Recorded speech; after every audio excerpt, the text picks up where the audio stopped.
It was the 4th of February in the year 1875, and the snow lay deep in the gorges of the Gilmerton Mountains.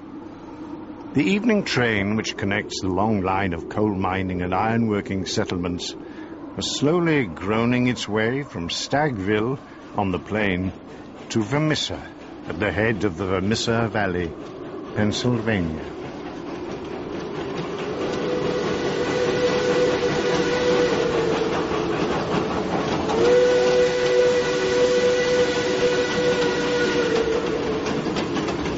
This is the most desolate corner of the United States of America.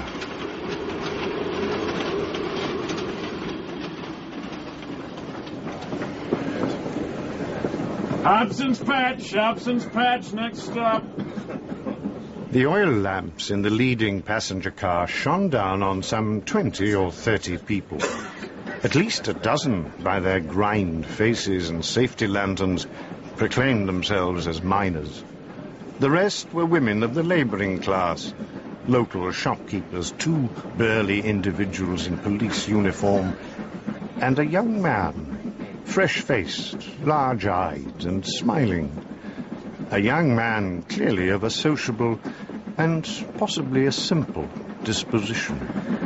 Pardon me, friend. You speaking to me? Did he say it was Vermissa next? No. I haven't missed it, have I? Vermissa. You haven't missed it. Ah, good. I thought I might have. It's a dark night. What did you say? It's a dark night. And dark nights are unpleasant. Yes, for strangers to travel. Put it there, brother. Oh, brother. Vermissa's another 2 stops. Thank you, friend. And the young man turned his grey eyes to the window and stared out into the night. The flames of furnaces roared and leapt in the darkness, and against their lurid background dark shapes were bending and straining, twisting and turning. Winch and windlass moving to the rhythm of an eternal clank and roar. You know, what? I guess hell must look something like that.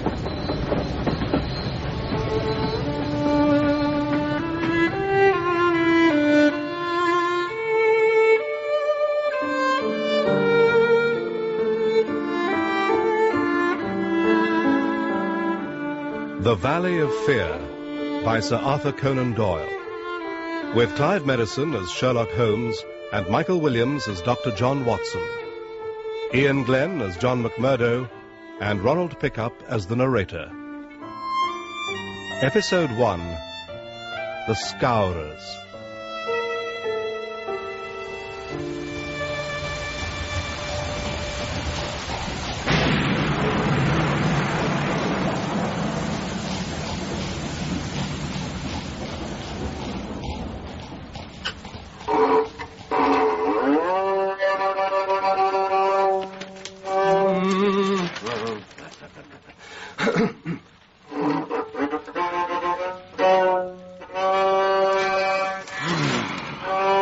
Holmes. What? Can't you find something else to occupy your mind? Huh? If I could, you think I'd be doing this? Very probably, yes. Isn't there anything in the post? Haven't looked. Why on earth not? Because there's no point. Why should today be any different from yesterday or the day before or the day before that? Oh, it's very logical. Look at the damn post.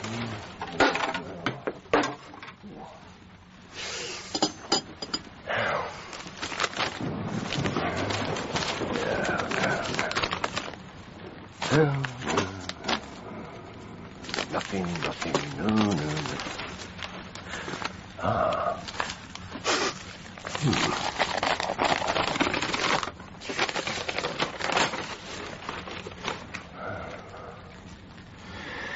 You know, I'm inclined to think... Are you? I can't say I've noticed. Oh, for God's sake, Holmes.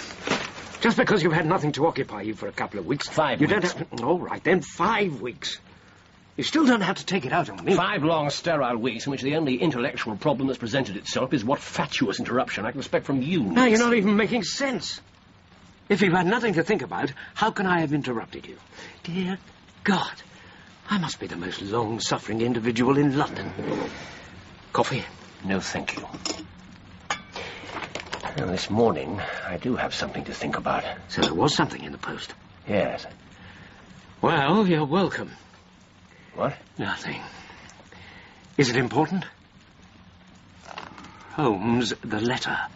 Is it important? Vitally important. It's Porlock's writing.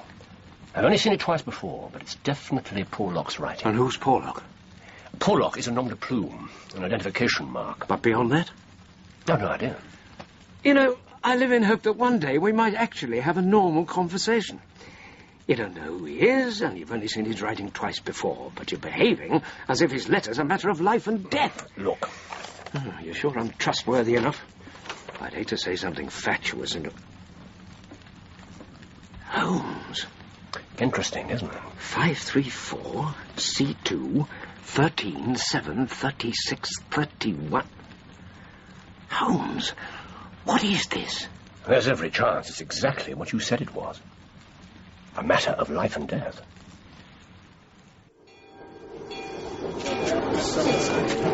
You didn't tell me this was your stop too, brother. Wait.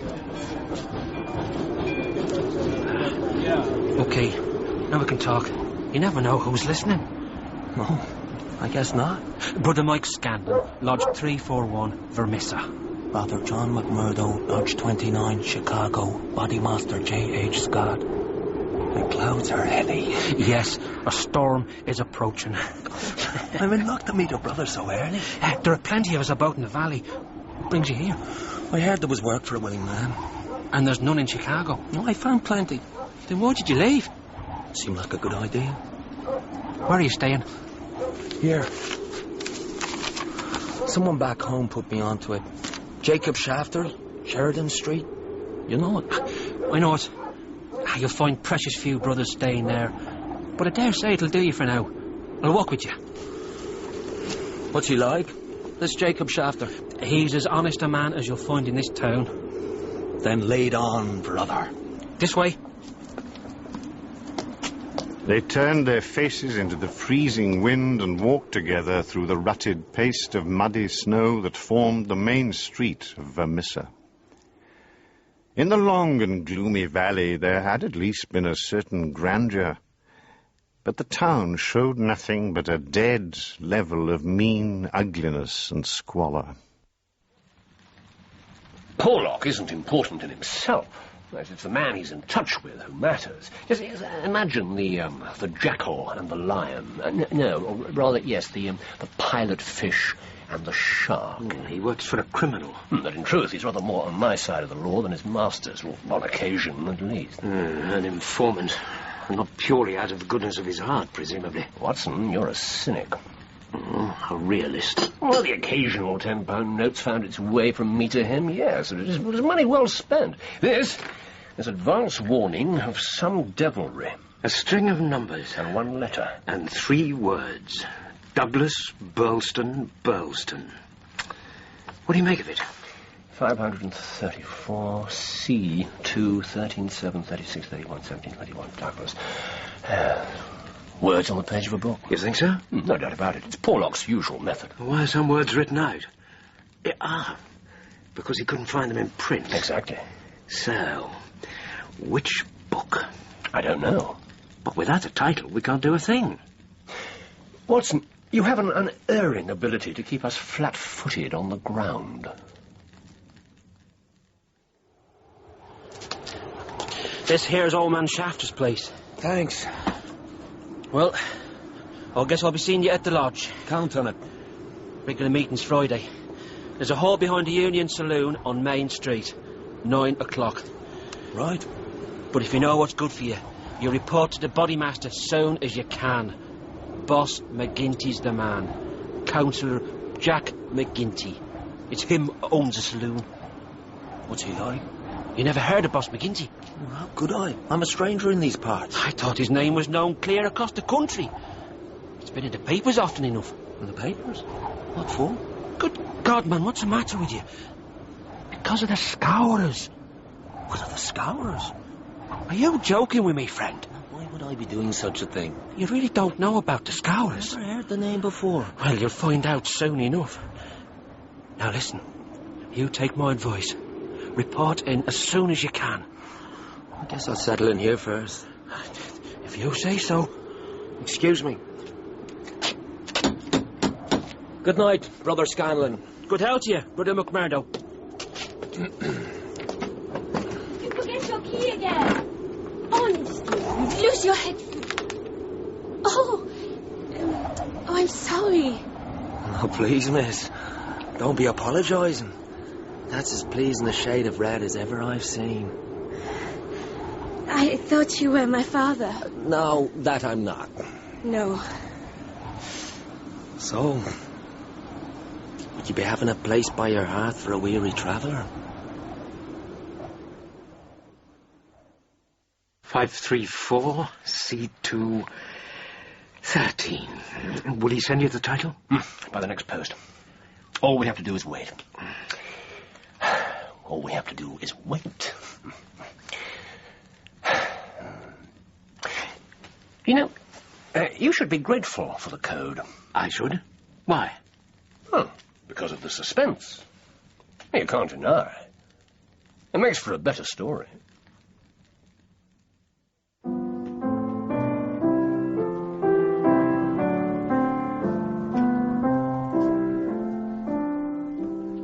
And if you come when all the flowers are dying, and I am dead, as dead I well may be, you'll come and find the place where I am lying, and kneel and say an Ave there for me. John McMurdo was a man who made his mark quickly. Wherever he was, the folk around soon knew it. When the honest foremen and commonplace clerks who were shafters' boarders gathered of an evening, it was McMurdo's jokes which were the readiest, his conversation the brightest, and his song the best. And I shall hear, though soft, you tread above me, and all my dreams will warmer, sweeter be, for you will bend and tell me that you love me, and I shall sleep in peace until you come to me.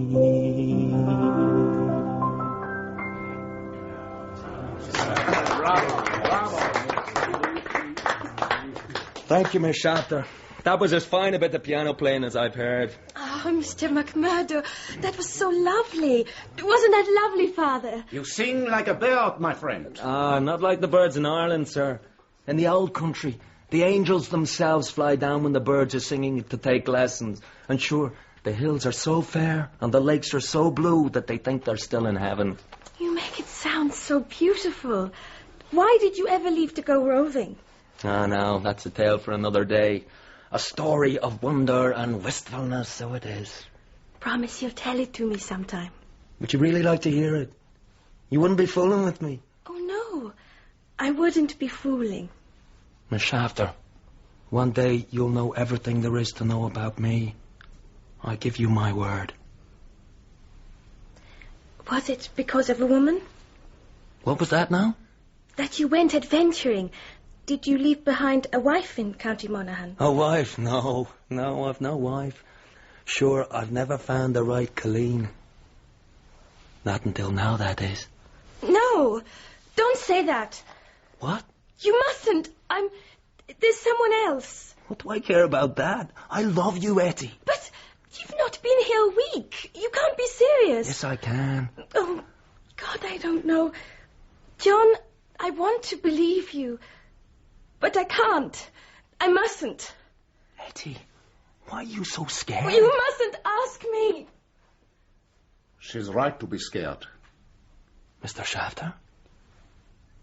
And you should be scared, too. Damn! What does he say?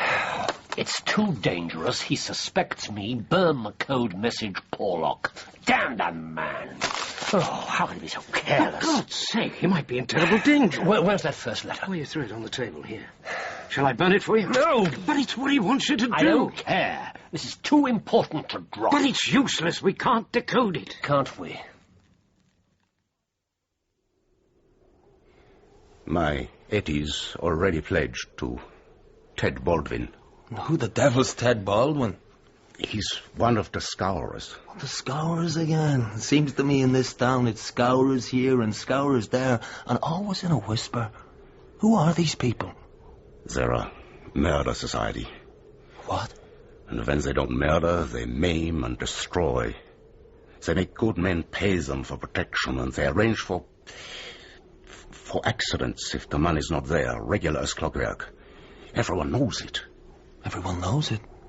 Then why haven't they been brought to justice? No one dares to speak against them. Well, I've never heard of these Scowrers. They also call themselves the Ancient Order of Freemen. The Scowrers are the Freemen? So, you've heard of them at least. Heard of them? Sure. I'm a member myself. You? But why shouldn't I be? The Ancient Order stands for charity and good fellowship. In some places, maybe. Not here. Show me your proof. There's no proof. Someone to see you, McMurdo. Who is it? It's me, McMurdo. Mike Scanlon. I'll be right there. Mr. Shafter, it's me brothers you're after insulting. You prove what you're saying, or you apologise. You can find other lodgings in the morning, mister. And keep away from my daughter. Well, go and talk to your Scowrer friend. Why the devil haven't you reported to the bodymaster? I've been busy. Had to find a job. Good Lord, man. You should have gone to him the minute you came here. You're a fool. A fool, am I? What's happened to you? That's my affair. Sure. No offence meant. But listen, don't set yourself against Boss McGinty, brother. Don't do it. Will he be at the saloon now? Oh, yes. Right.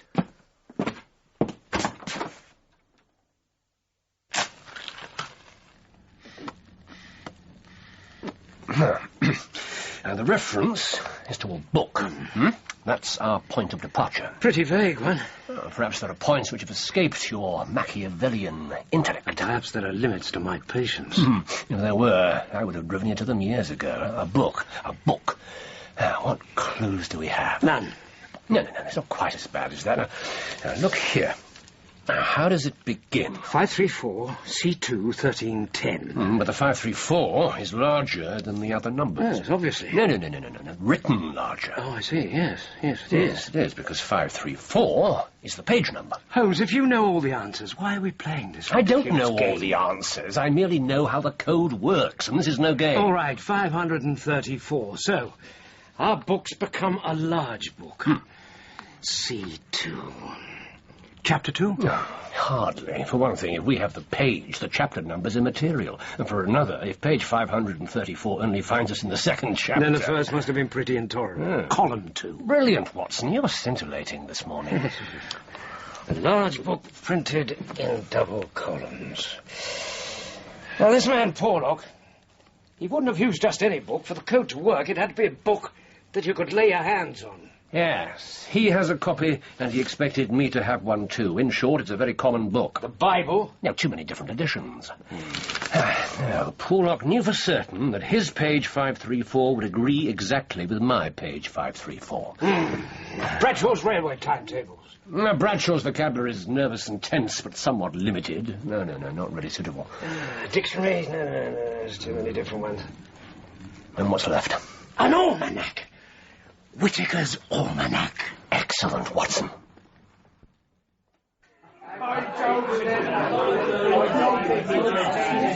The atmosphere of Councillor McGinty's saloon was blurred with tobacco smoke and heavy with the smell of spirits. The man himself was a black-maned giant, swarthy as an Italian, with eyes that were deep, dark, and dead.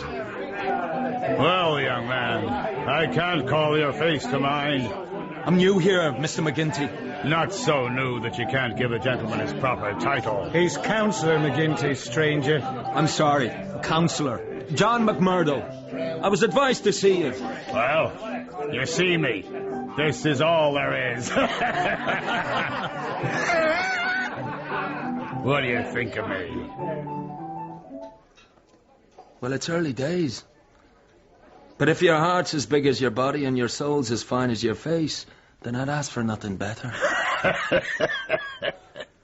By God, you've got an Irish tongue in your head anyhow. Who told you to see me? Brother Scanlon, Lodge 341. It's a dark night. And dark nights are unpleasant. Yes, for strangers to travel. Brother Baldwin. What? Baldwin? Ted Baldwin? What if I am? I've something to say to you. And suppose I don't want to hear it? You'll listen whether you like it or not. Oh, I will I? That's enough. Brother Baldwin, escort Mr. McMurdo through to my private room. Now, Brother McMurdo, stay exactly where you are and keep your hands where I can see them.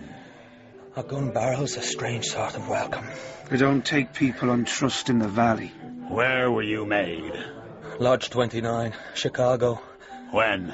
June 24th, 1872. Body master? James H. Scott. District ruler? Bartholomew Wilson. Why did you leave Chicago? I'm damned if I'll tell you that. Quiet! Answer the question. I was helping Uncle Sam to make dollars. That's your great secret? You're a coiner? I was a coiner. Then I moved up some. I killed a man. You're all talk. You don't have the guts. Why did you kill him? He threatened to squeal on me to the cops. And so you killed him. Why'd you come here? Because I read in the papers you weren't too particular in these parts. Yeah, so you claim to be a murderer, and you came to my town because you thought you'd be welcome. Mm-hmm. That's about the size of it. Regular lodge meetings Friday. I know it. Hole behind the saloon. 9 o'clock. Be there. Whitaker's Almanac. Right. Yes. Rather reserved in the beginning. Positively garrulous towards the end. Page 534. Column 2. Column 2. The Trade and Resources of British India. The first number's 13. 13. Maratha. Not a very auspicious beginning. 7. Government. Well, at least that makes sense. Doesn't seem particularly relevant, though. What's next? 36. 36. Well, what does the Maratha government do? Holmes? The next word is pig's bristles. John! John! Wait! Oh, Eddie. What are you doing up at this hour? Where's your father? Still asleep. I had to see you before you went. He's forbidden me to talk to you. I know. Where will you go? I've got a room at another house. Widow McNamara's. Some friends arranged it. I know the place. John, I'll try to see you there. Etty. Ted Baldwin. Father shouldn't have told you. I'm not scared of a man like Baldwin. Well, you should be. Oh, John, why couldn't you have come here sooner? And if I had, suppose I'd been first. I wish to God you had been. Even though I'm a freeman too. But not like them. You could never be like them. You don't know what they're like. Oh, my love. I know more than you think. Maratha government pig's bristles. I suppose it couldn't be a code within a code. Not exactly Porlock's style, I'm afraid. I'm sure we had it. Shall I try Bradshaw? Yes. Why not? No, we were right. But it doesn't make sense. Because we're too up to date. What's the date today? January the 7th. We're before our time, and we suffer the usual penalties. Oh, where is it? Where's what? It's the 7th of January, and we very properly laid in the new almanac. But Porlock... Probably used the old one. Exactly. The coal scuttle? Yes. Now, let's start again. The minstrel fell, but the foreman's chain could not bring that proud soul under. The harp he loved ne'er spoke again, for he tore its chords asunder, and said, no change shall sully thee, thou soul of love and bravery. Thy songs were made for the pure and free, they shall never sound in slavery. Thy songs were made for the pure and free, they shall never sound in slavery.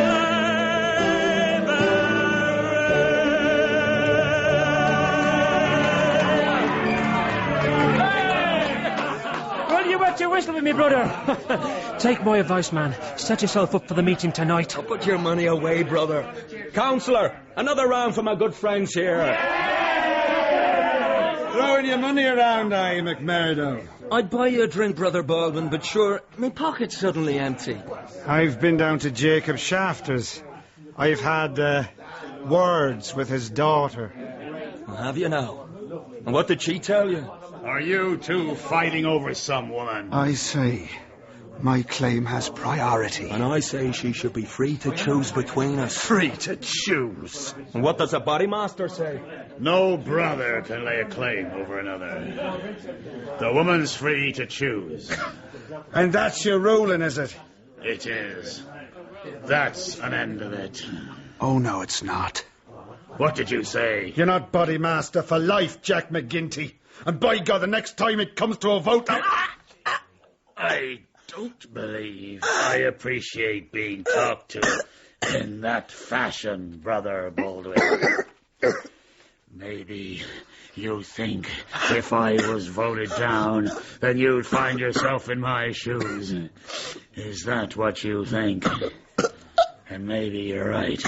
But so long as I'm the chief, I'll have no man lift his voice against me or my rulings. Do you understand me? I understand. Can a body get through to the bar in this house? Never let it be said an officer of the law couldn't get a drink in my saloon. Make way there, lads. Thank you, Councillor. Whiskey straight. You'll be the new captain. Captain Marvin. I'll be looking to you, Councillor, and all of you other good citizens to help me uphold the law in this town. We've got our own police in Vermissa. We don't need any imported goods. Especially not the paid tools of the mine owners. Well. John McMurdo. You know me, copper? Oh, I know a Chicago killer when I see one. I was on the force there before I came to this damn coal bunker. We couldn't make anything stick back then. Perhaps I'll be luckier here.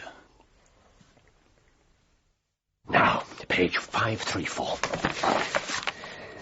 Yes. Second column on word 13. There. Much more promising. 7. 7. There is. 36. What does it say? There is danger.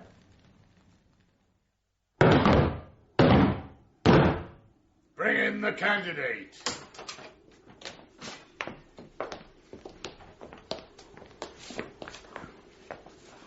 Unbind his hands. Leave his side.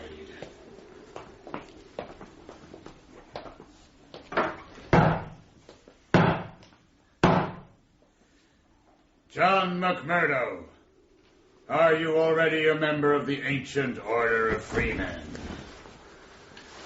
I am. Your lodge?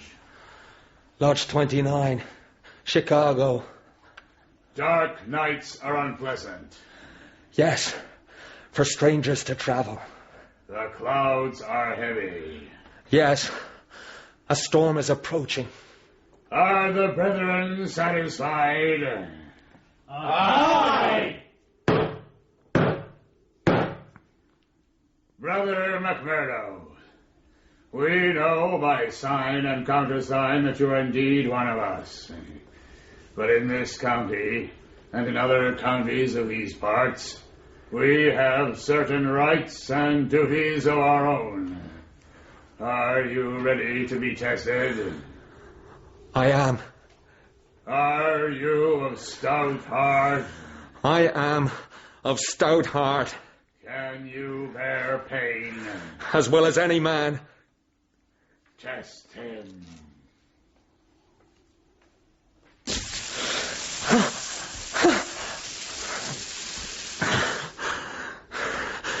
I can take more than that.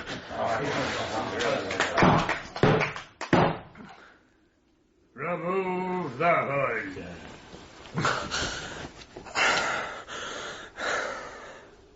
John McMurdo looked down at his right arm. There, on the flesh of the forearm, a wisp of smoke still rising from it, was a clear-cut circle with a triangle within it, deep and red, the brand mark of the Scowrers. It's done. It's done. Read it back, Doctor. There is danger. Confidence is pressing. Douglas. Rich countryman, Burlston House. Burlston. What do you think of pure reason and its fruits? If the greengrocer had such a thing as a laurel wreath, I'd send Mrs. Hudson round to fetch it. It's a pretty curt sort of message. Oh, he's done remarkably well. When you've only got a single column to choose words from, you're bound to have to leave something to the intelligence of your reader, which fortunately was well up to the task. Some devilry planned against a Mr. Douglas, a rich country gentleman of Burlston House. Burlston. Whatever that is. Confidence is pressing. Oh, really, Watson, you're supposed to have a way with words. Porlock's confident that the danger's pressing. Confidence was the best he could do. Well, can we find this Douglas and save him? Of course we can. Ah, hello, a visitor. A client? Ah, that ring had an unmistakable touch to it. That's all right, Mrs. Hudson. The gentleman knows the way. Who is it?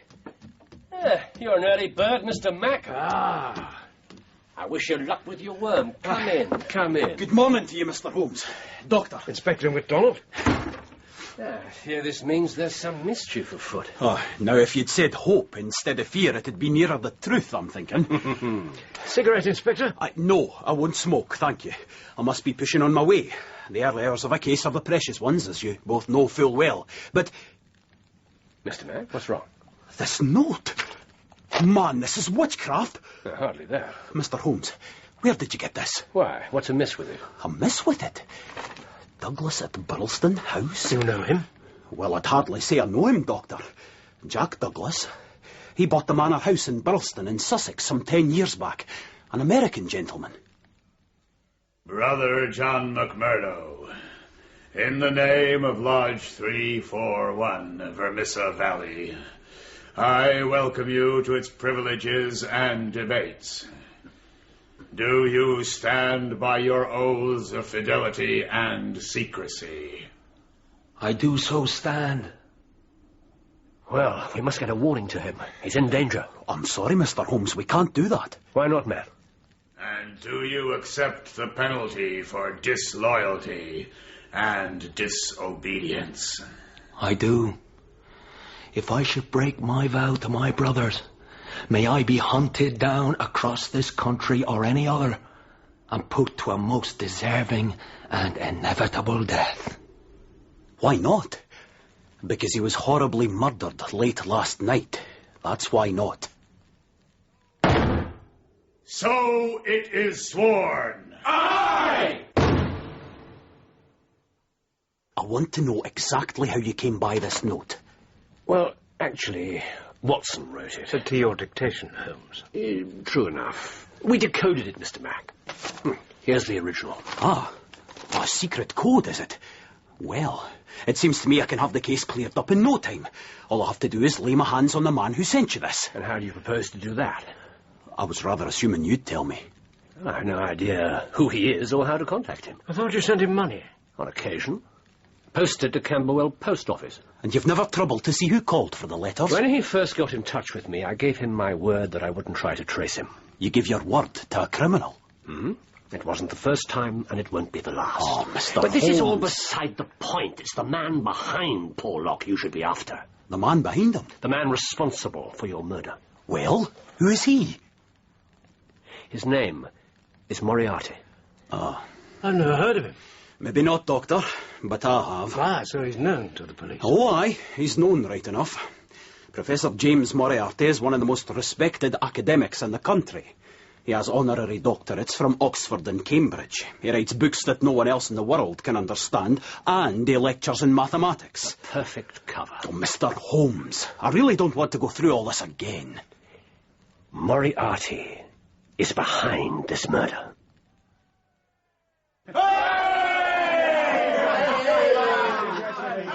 Following the ceremony of initiation, drinks were produced and strong liquor flowed freely. All were anxious to raise a glass to this new brother, who stood firm before policemen and never flinched under the branding iron. They rolled back their sleeves and compared their marks and shared their stories. All had gone through the test, though few as bravely as young John McMurdo. First item on the agenda, the pension to Jim Carnaway's widow. Brother Treasurer? Bodymaster, the companies have all been generous lately. Penny Carnaway will be well looked after. Yes. Very good. Item 2. I've had a request from Lodge 249, Merton County. They've a job to be done, too sensitive for the local brothers. The target is Andrew Ray, manager of Ray and Sturmash, co-owner... Eminent Bodymaster! Brother Scanlon. With all respect, I know Merton County. Ray and Sturmash is just a two-man company. What of it?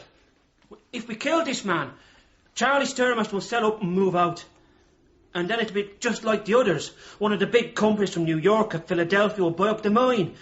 If we carry on like this, soon there won't be any small firms left. Bloody good riddance. But we can't control the big companies. They're just too powerful. We can control any size company.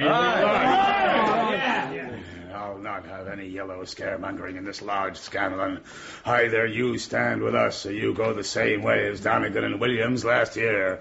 Choose. We stand with the lodge. See that you do. Or it'll be your name on the agenda one of these days. Lodge 249 asks for 2 men. Brother Cormac. What?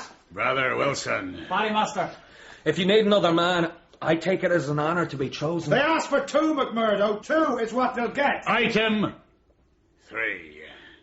There's one man in this town that wants trimming up. James Stanger, editor of the Herald. Have you read this, brothers?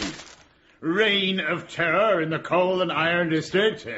A criminal organization in our midst. Kill him! It's what he deserves. But there'd be more trouble than we need just now. I want him warned, not killed. Brother Baldwin. Boss. You can fix it. My pleasure. I'll take 3 men. Mansell, O'Brien, Willoughby. And McMurdo. McMurdo? That's my ruling.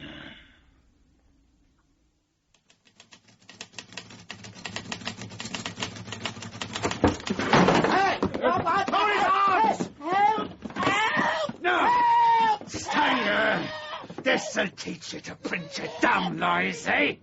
Call me a criminal, will you? Easy now. Hold me for the love of God! Shut your mouth! That's enough! Keep out of this! That's enough, I said! Get your hands off me, you damn traitor! Stand away from him, Baldwin, or I'll blow your face off. By God, you are a traitor. For God's sakes, hurry yourselves! The street's awake! Go on, lads. Scatter! Say, come on, man! I'm coming! McMurdo, don't think that this is over.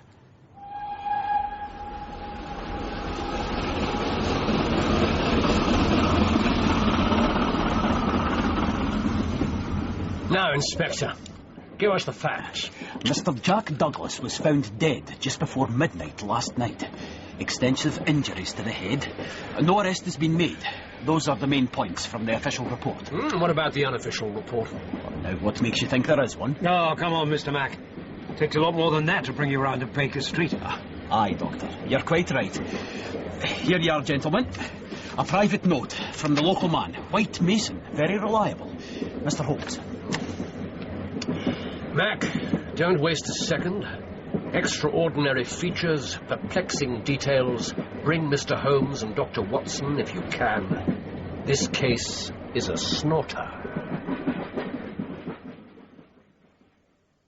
Councillor McGinty, this is an honour. I'm not usually much of a visitor, but I thought I'd stretch a point. I hear you pulled a gun on Brother Baldwin last night. I did, and I'd do it again. Where I come from, the orders of a bodymaster are to be obeyed without question. Baldwin was set to murder the man.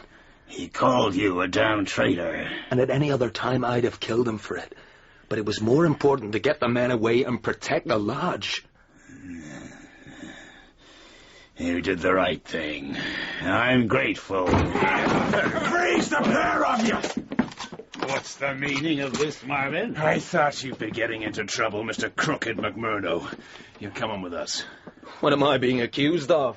This man is a friend of mine. I'll answer for his conduct. Is that so? Well, Mr. McGinty, you may have to answer for your own conduct one of these days. Give me a pistol, McMurdo. There. But I'll ask you again, Captain. What is it you think I've done? You were involved in the beating of old Stanger at the Herald office last night. Drop this now, Marvin. Save yourself a deal of trouble. What's that supposed to mean? This man was with me in my saloon last night. We played poker till first light. And I can bring a dozen witnesses to prove it. Not guilty.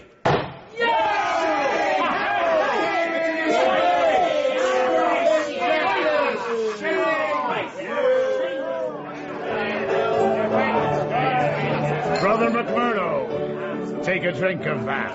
Thanks. To poker! That's a fine drop of whiskey. My own stock. I'm honoured. My thanks to you, bodymaster. The lodge protects its own. It was a lucky thing old Stanger didn't get a better look at us. He shouldn't have got any sort of look. Baldwin should have doused the lamp first thing. He's getting careless. You sure that's all he is? You sure he didn't want us to be seen? Some of us, at least. Careful, McMurdo. It's not your place to question a brother's loyalty. Counselor, if a brother calls me traitor, then I can return the favour. Is that what they say in Chicago? It's what I say. I do have some information on the murdered man. This Douglas was something of a local hero. Pulled a man out of a burning building when everyone else had given up. What's his household? Him and his wife. Just a few servants. And he's an American, you say? Well, that's what I'm told. Mrs. Douglas, too? No, she's a local lady. Quite the beauty, it seems. And a fair bit younger than her husband. Who discovered the body? A house guest, Mr. Cecil Barker. Do you know anything about him? Well, he's often there, apparently. A friend of Mr. Douglas? or his wife? I see what you're thinking, Doctor, but it was Mr. Douglas he was close to. A friend from the old days, in the Californian goldfields, so they say.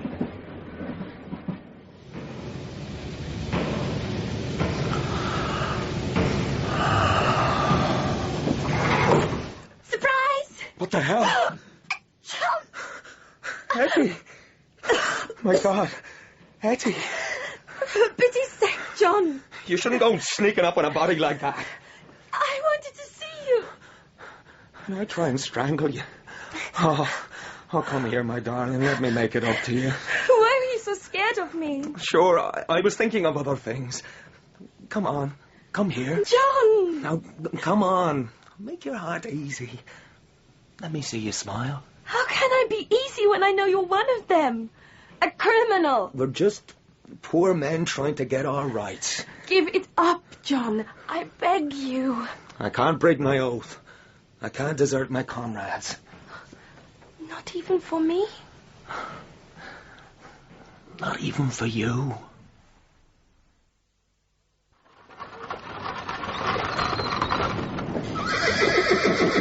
Burlstone Manor, gentlemen. Thank you. That's not a house, it's a fortress. Aye, that's the word for it. Jacobean. Built on the ruins of something much older. Probably 11th century.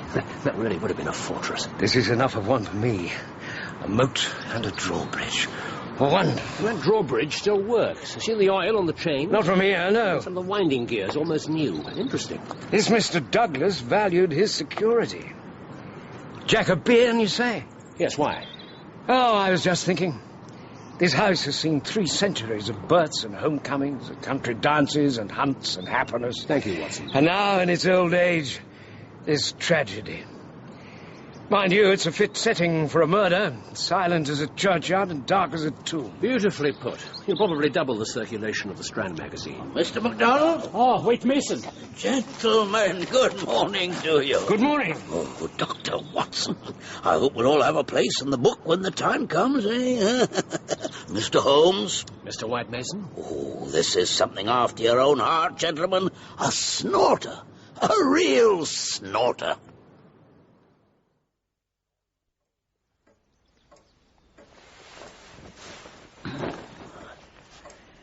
Dear God.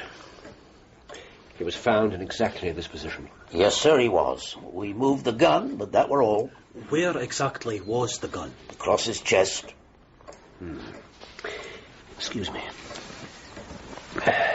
Yes. It was a double-barrel shotgun. It was.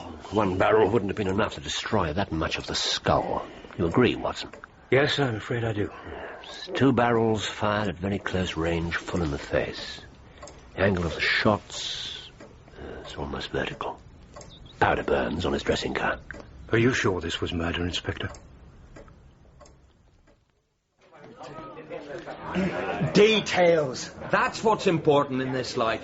You get the details right, the rest will take care of itself. Don't you ever get tired of the sound of your own voice, McMurdo? Not half as tired as I do of yours, Baldwin. That's enough. Brother Baldwin, get back to your beer. Brother McMurdo, a word. I'm beginning to have my doubts, Doctor. White Mason, I hope you've not brought us down here for nothing. I don't think so. Though it's true that everyone's first thought was for suicide. Mr. Barker, Ames the butler, the housekeeper. What about Mrs. Douglas? What was her reaction when she saw the body? She didn't. Mr. Barker managed to stop her before she could come in here. Indeed. You're about to tell us the evidence for murder. I want an end to this business between you and Baldwin. We're all at each other's throats just in a minute. That mess up with the Steve Bird job didn't help. Bird was warned. He must have been warned. Too many jobs have been going wrong lately. We might have a squealer. Not necessarily. That new captain's too sharp for his own good. Maybe. You want him taken care of? It's too risky. This is a war. There's always going to be risks. I didn't bring you in here for a lecture, McMurdo. Then why did you? There's a job for you. And for you alone. I'll not have this one fail. What's the job? Have a look at this.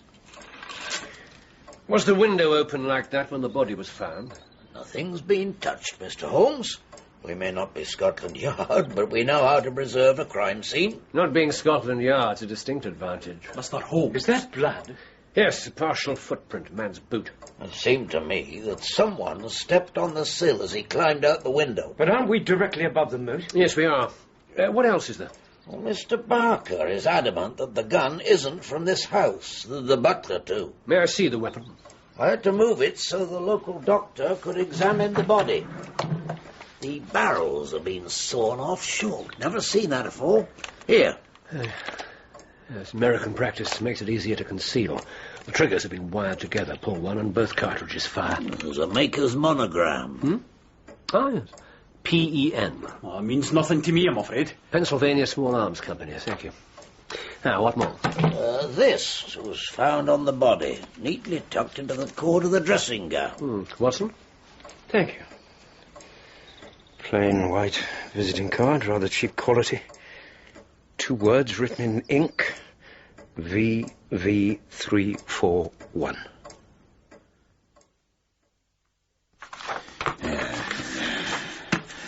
Chester Wilcox, chief foreman of the Iron Dike Company. We've had 2 tries at him already, but no luck. Now, look here. That's his house. It's well out of earshot of any of the others. Out of earshot? It could be a noisy business. There's a wife and 3 kids as well as the man himself. They're bound to raise a cry. I'll pick him off at work. During the day? No, you won't. He's expecting us to do just that. He's always on his guard. Then you're right. At home's best. After dark.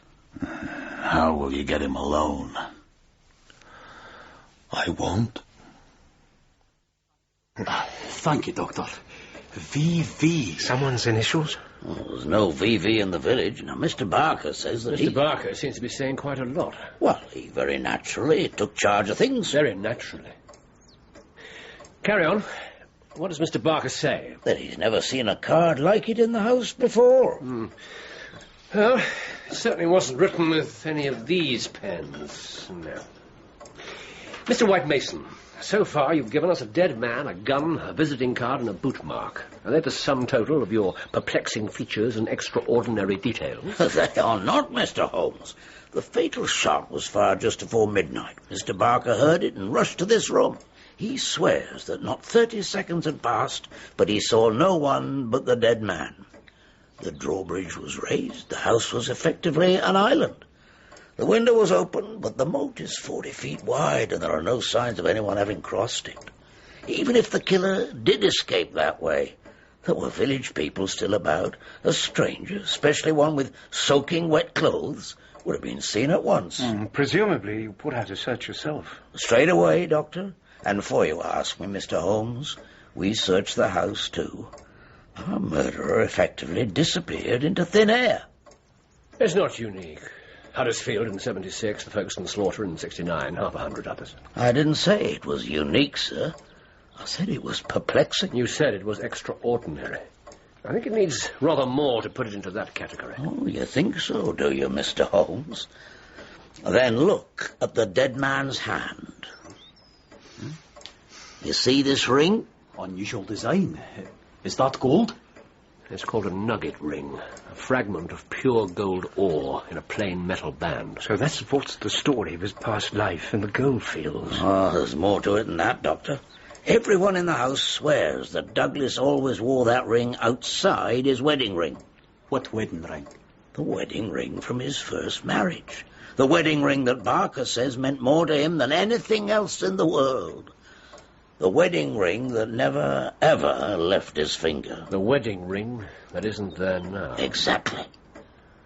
What we have here is a murderer who kills his victim, removes both his rings, carefully puts one of them back, leaves his calling card, and then vanishes into thin air. And does it all inside the space of 30 seconds. Now, tell me, Mr. Holmes, what manner of man can do that? What manner of man, indeed.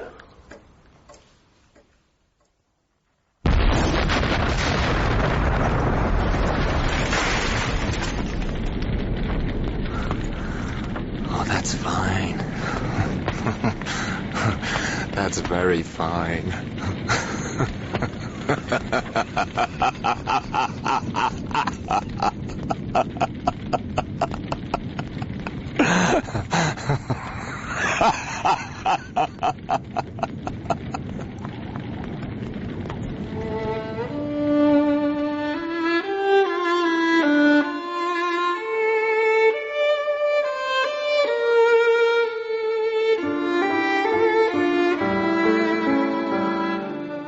In Episode 1 of The Valley of Fear by Sir Arthur Conan Doyle, Sherlock Holmes was played by Clive Merrison and Dr. Watson by Michael Williams. John McMurdo, Ian Glenn. Inspector MacDonald, Mark Bonner. White Mason, Timothy Bateson. Jack McGinty, Constantine Gregory. Jacob Shafter, Don McCorkindale. Etty Shafter, Amanda Gordon. Ted Baldwin, Stephen Critchlow. Mike Scanlon, Peter Gunn. Captain Marvin, Jonathan Keeble. The narrator was Ronald Pickup. Other parts were played by members of the cast. The pianist was Michael Haslam. The violinist, Abigail Young.